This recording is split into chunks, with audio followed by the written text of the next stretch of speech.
Mga nakakatakot at nakakabahalang hula, at prediksyon ni The Simpsons, para sa taong 2025. Pero bago tayo magpatuloy ay i-like mo na ang ating video, mag-subscribe, pindutin mo na rin syempre yung notification bell, at piliin mo yung all, para palagi ka updated, sa ating mga latest videos. Isa sa may mga pinakasikat, at sinasabing may pinakatumpak na prediksyon ang The Simpsons, na isang iconic, na American TV show. Kilala ang palabas na ito, hindi lang sa kanilang comedy, kundi sa tila mahiwagang kakayahan nito, na makapagsabi ng mga mangyayari, sa tunay na buhay. Mula sa pagiging paboritong sitcom noong dekada 90s, naging kilala ang show na ito, dahil sa kanilang mga prediksyon. Isa sa mga nakamamanghang naging hula nito, ay ang patungkol sa eleksyon ni Donald Trump, pandemic at maging sa mga teknolohiya, na naging uso ngayon. Kaya sa video na ito, ay malalaman natin ang mga pinaka nakakakilabot, at kaabang-abang na hula ng The Simpsons, sa taong 2025. Pandemic Part 2. Isa sa pinakamatinding hula ng The Simpsons, ay ang patungkol sa isang nakakakilabot na pandemic, at nagkatotoo nga ito, noong COVID-19. Sa episode na yon, ay ipinakita rin ang pagdating ng kakaibang sakit, na magdudulot ng malaking kalituhan, sa buong mundo. Sa patuloy na pag-evolve ng mga virus, ay hindi na malayong magkaroon muli ng malaking outbreak, o bagong pandemic na maghahatid, ng mas malalang mga sakit. Ang pagdating ng mga bagong virus, ay posibleng magdulot ng parehong panik at paghihigpit, sa buong mundo. AI Rebellion. Sa episode na Them Robot, ay ipinakita ang mga AI na nagka-malfunction, at nagkaroon ng sariling isip, laban sa mga tao. Habang patuloy ang research at development sa AI, ay hindi malayo na ang mga robot, ay magkaroon ng sapat na katalinuhan para lumaban, at magdesisyon ng sarili. Kung tuluyang magkaroon ng pagkabuhay ang AI, ay baka hindi na malayong magising ang mga ito, at magpasimuno ng rebelyon, sa mga tao. Economic Collapse. Sa ilang mga episode ng The Simpsons, ay ipinakita dito ang mga eksena, ng biglaang pagbagsak ng ekonomiya, na resulta ng hindi tamang pamamahala, at serye ng mga maling desisyon, ng gobyerno. Sa kasalukuyan, ang mundo ay humaharap sa patuloy na global tension, energy crisis, supply chain issues, at tumataas na inflation, na nagpapataas sa posibilidad, ng isang economic collapse. Sa kasalukuyang sistema, ang pandaigdigang recession ay tila hindi na malayo, at ang mga lumalalang krisis, ay pwedeng magdulot ng mga sunod-sunod, na economic failures. Ang pagbagsak ng malalaking ekonomiya, ay posibleng magdulot ng domino effect, na magiging sanhi ng malawakang kahirapan, at mas matinding financial instability.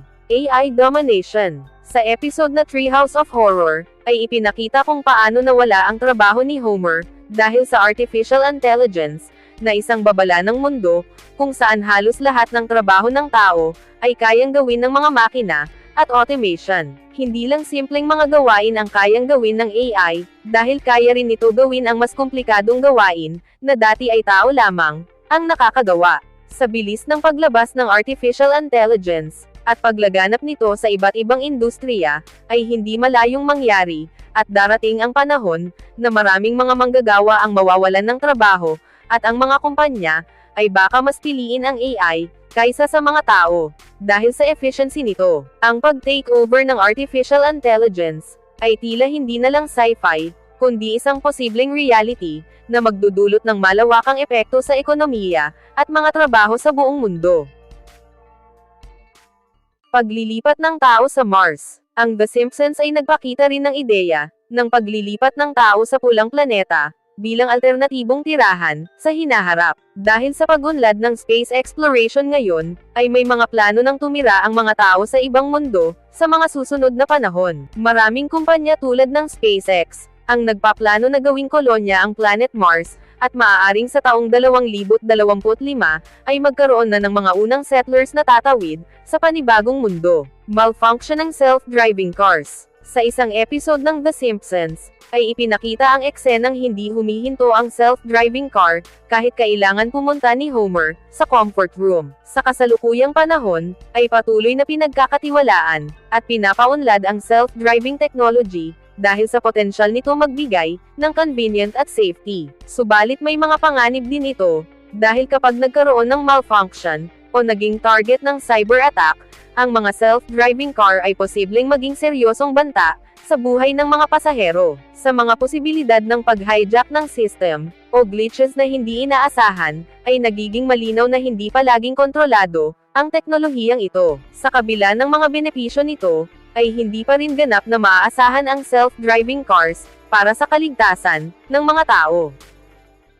Zombie Apocalypse. Isa pang iconic episode ng The Simpsons, ang nagpakita ng isang food-related apocalypse na nagresulta sa pagka-zombie ng mga tao. Sa totoong buhay, patuloy ang mga eksperimento sa pagkain at mga virus, kaya't may posibilidad na ang hindi inaasahang kombinasyon ng mga ito ay magdulot ng kakaibang epekto sa mga tao. Sa pagkalat ng mga genetically modified foods at mga viral research, ang mga ganitong uri ng panganib ay hindi na imposibleng maganap. End of the world. Ang pinaka-nakakatakot na prediksyon ng The Simpsons ay ang katapusan ng mundo. Sa isang episode, ay ipinakita na si Homer mismo ay nakakita ng mga hula patungkol sa apocalypse na tila nagbabala sa paparating na pagtatapos ng lahat. Sa kasalukuyang panahon, ang sunod-sunod na mga kalamidad, tumataas na tensyon sa pagitan ng mga bansa, iba't ibang krisis sa ekonomiya, kalikasan at lipunan, ay posibleng magdulot ng chain reaction na magpapabilis sa pagbagsak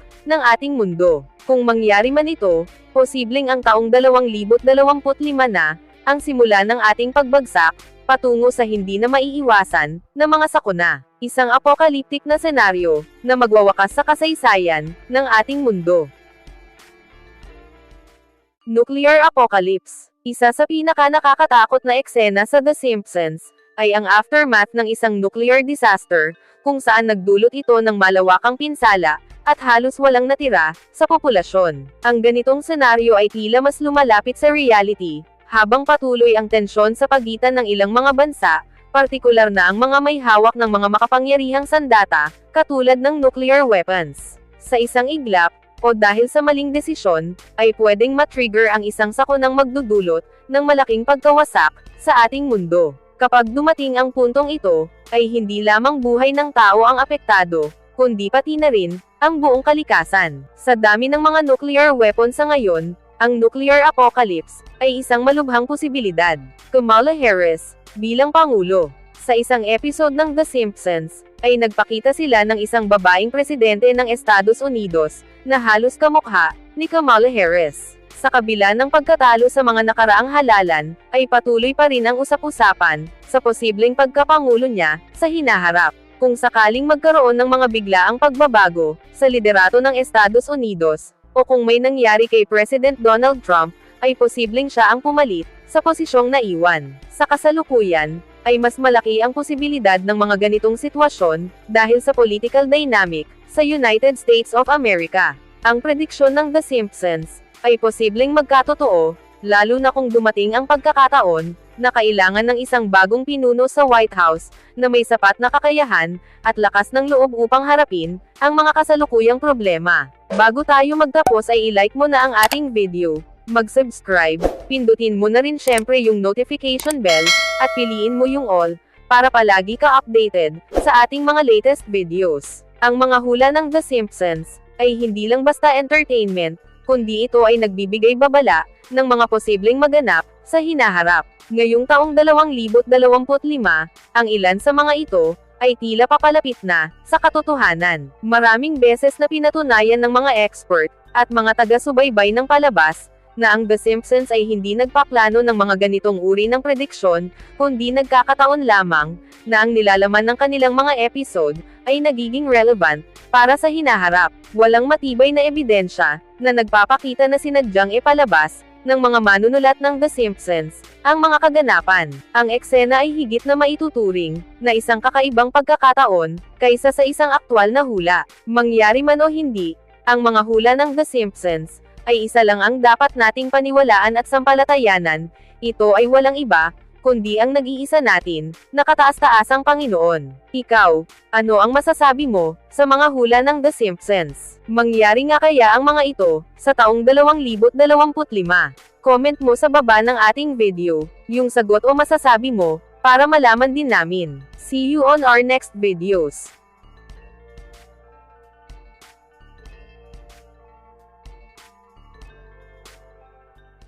Alam mo ba na posibleng lihim na nagtatayo si Elon Musk ng isang malaking mansyon dito sa Pilipinas? Yes, tama ang narinig mo. Bagamat hindi pa ito lumalabas sa mainstream media, ngunit maaaring may ginagawa siyang proyektong nakatago sa mata ng karamihan. Kung maghahanap ka sa internet, ay puro mga balita lang ang makikita mo patungkol sa pagbebenta ni Elon Musk ng kanyang huling bahay sa San Francisco, California. Pero bakit nga ba niya ito ginagawa? At ano ang nagtutulak sa kanya, mula sa gitna ng mundo, patungo sa Pilipinas? Pero bago tayo magpatuloy ay i-like mo na ang ating video, mag-subscribe, pindutin mo na rin syempre yung notification bell, at piliin mo yung all, para palagi ka updated sa ating mga latest videos. Ang 53 years old na si Elon Reeve Musk, ay ipinanganak sa Pretoria, South Africa, na ngayon ay isa sa mga pinakakilala na negosyante at bilyonaryo sa kasalukuyan. Siya ang founder,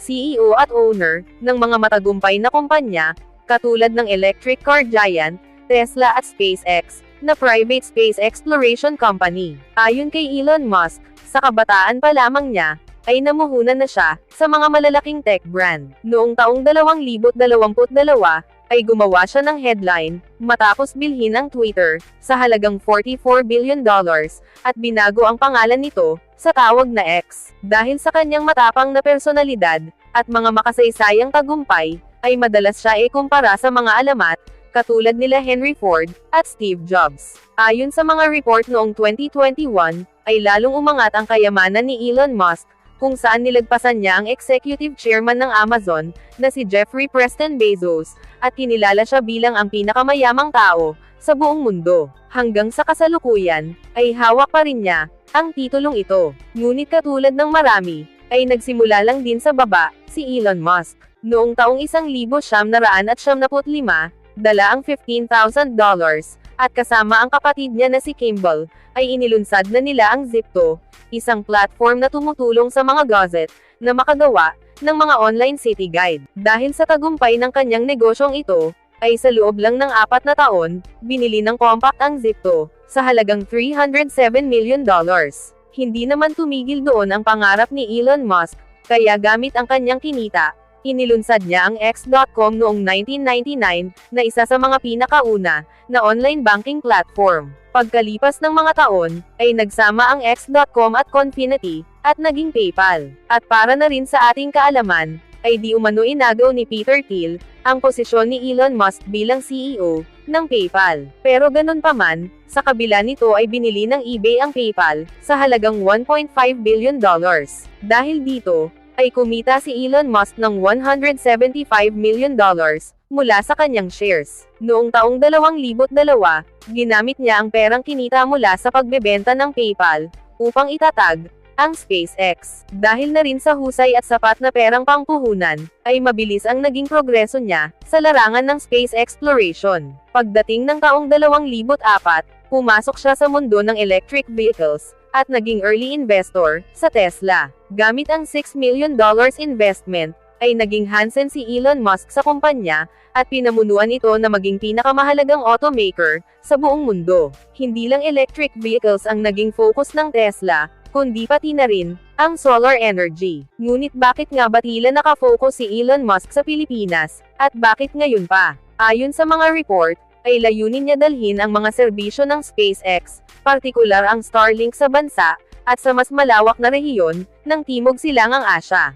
Malaki ang potensyal ng Pilipinas sa teknolohiya at komunikasyon, kaya parang itinuturing ito ni Elon Musk na susi para sa pagpapalawak ng kanyang mga proyekto. Ang Starlink ay gumagamit ng mga constellation ng satellite para siguraduhing may internet kahit sa gitna ng kalamidad. Pero kung iisipin natin mabuti, ito nga lang ba talaga ang dahilan ni Elon Musk para mag-focus sa Pilipinas, o may mas malalim pang interes? Ayon sa ilang mga expert, ay posibleng higit pa sa pagpapalaganap ng internet ang plano ni Elon Musk.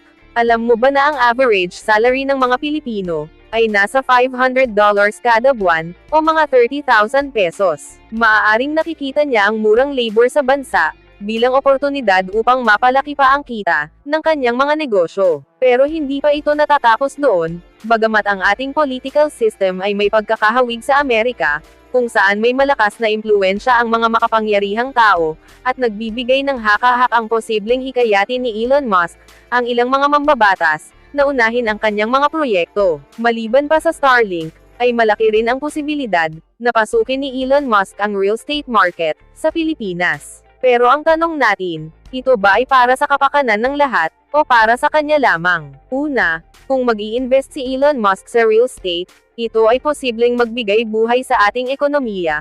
Kapag may bagong kapital na pumasok sa ating bansa, ay siguradong magkakaroon ng maraming trabaho. Hindi lang yan, dahil tataas din ang paggasta ng mga mamimili, na magreresulta sa pangkalahatang paglago ng ating ekonomiya. Pangalawa, ang kanyang hilig sa teknolohiya ay posibleng magdala ng makabagong infrastruktura sa ating bansa. Isipin na lang natin na ang mga eco-friendly buildings, smart cities, at baka pati ang futuristic na Hyperloop transport system. Hindi malayong baguhin ni Elon Musk ang real estate landscape ng Pilipinas. Pangatlo, posible rin niya matulungan ang urbanization sa mga lugar na katulad ng Manila City. Sa sobrang dami ng mga tao at traffic sa syudad, ang paglikha ng mga bagong urban center ay posibleng magbawas ng pressure sa mga overcrowded na lugar. At panghuli, ang posibilidad ng affordable housing. Ang kumpanyang Tesla na kilala sa innovation, ay gumagawa ng mga abot-kaya na solusyon sa pabahay, gamit ang makabagong teknolohiya.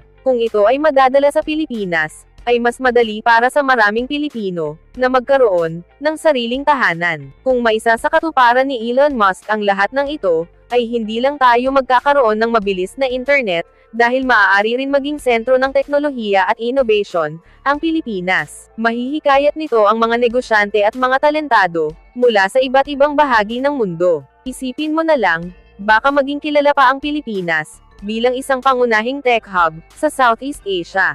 Hindi lang yan, dahil ang mga proyekto ni Elon Musk ay maaaring maging bagong atraksyon para sa mga turista. Ano kaya kung magpapagawa siya ng isang futuristic sustainable city, o kaya ng isang spaceport sa ating bansa?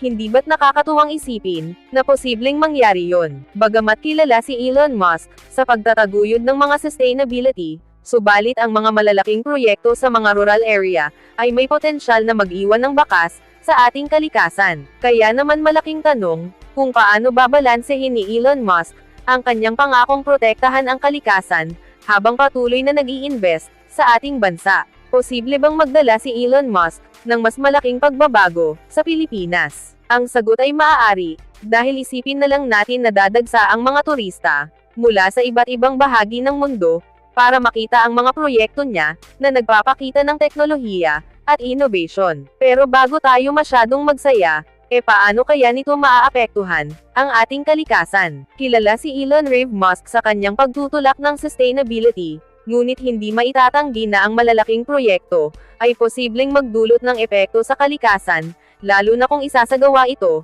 sa mga rural area. Kaya naman malaking hamon para kay Elon Musk na balansehin ang kanyang ambisyosong plano at malasakit sa kapaligiran. Ayon sa ilang balita, ay tila nagtatayo si Elon Musk ng isang napakalaking mansyon sa isang liblib na isla sa ating bansa. Hindi lang ito ordinaryong mansyon, kundi isa itong kombinasyon ng luxury retreat at high-tech research hub. Napili ang lokasyon na ito, hindi lang dahil sa ganda ng mga tanawin at tahimik na kapaligiran, kundi dahil na rin sa potensyal nito bilang perpektong lugar para sa mga proyekto ni Elon Musk. Ang mansyon ay gumagamit ng eco-friendly technology at mga local material. May sarili itong solar panels at battery storage system na nagpapakita ng pagsasama ng teknolohiya at kalikasan. Pero higit pa sa pagiging marangyang tahanan, ang mansyon ay isang research facility na nilagyan ng mga experimental labs at simulation center para sa space missions. Ang layunin ay i-push ang hangganan ng space travel,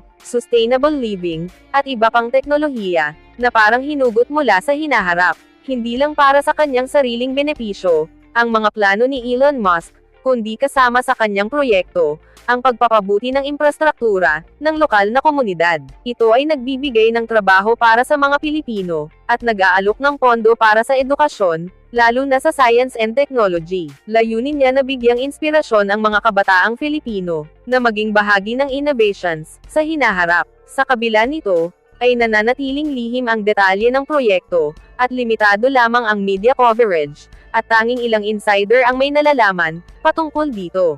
Hindi ba nakapagtataka kung bakit kaya tila sikreto ang mga proyektong ito? Hindi nagtatapos sa mansyon ang ambisyon ni Elon Musk, dahil tinitingnan niya rin ang Pilipinas bilang potensyal na lokasyon para sa iba't ibang proyekto, mula sa renewable energy hanggang sa advanced transportation. Ang mga ito ay may potensyal na gawing mahalagang bahagi ang Pilipinas sa Asia-Pacific region pagdating sa teknolohiya at space exploration. Bukod sa innovation, ang mga proyekto ni Elon Musk ay maaaring magdulot ng malaking tulong sa ekonomiya ng Pilipinas. Pwedeng bumilis ang pag-unlad ng infrastruktura, at maaaring dumami ang oportunidad para sa mga trabaho. Hindi ba't nakaka-proud isipin na ang Pilipinas ay maaaring maging sentro ng teknolohiya, hindi lang sa ating rehiyon, kundi pati na rin sa buong mundo. Isa pang aspeto na maaaring idulot ng mga proyekto ni Elon Musk ay ang pag-usbong ng turismo. Isipin mo na lang, kung ang Pilipinas ay magkakaroon ng isang futuristic city o isang spaceport, ay siguradong daragsa ang mga turista na naghahanap ng kakaiba at makabagong karanasan, at kung darating ang panahong ito, ay sigurado na lalo pang uunlad ang lokal na ekonomiya. Ang mga plano ni Elon Musk ay tila bahagi lamang ng mas malaking layunin niya. Ang kanyang investments ay hindi lang para sa innovation, kundi para rin sa pagbibigay ng inspirasyon sa buong mundo. Ngunit sapat ba ang mga proyektong ito para talagang makinabang ang ating bansa? Paano masisigurado na ang mga ito ay hindi lamang para sa kapakinabangan ng iilang mga tao? Sa huli, ay tila tinitingnan ni Elon Musk ang Pilipinas bilang mahalagang bahagi ng kanyang mas malaking plano. Kung magiging matagumpay ang kanyang mga proyekto, ay posibleng maging stepping stone ang bansa para sa teknolohiya at space exploration sa rehiyon. Bago tayo magtapos ay i-like mo na ang ating video, mag-subscribe, pindutin mo na rin syempre yung notification bell, at piliin mo yung all, para palagi ka updated sa ating mga latest videos. Ikaw, sa tingin mo, malaki kaya ang maitutulong ng mga plano at proyekto ni Elon Musk sa ating bansa? Comment mo sa baba ng ating video yung sagot o masasabi mo, para malaman din namin. See you on our next videos.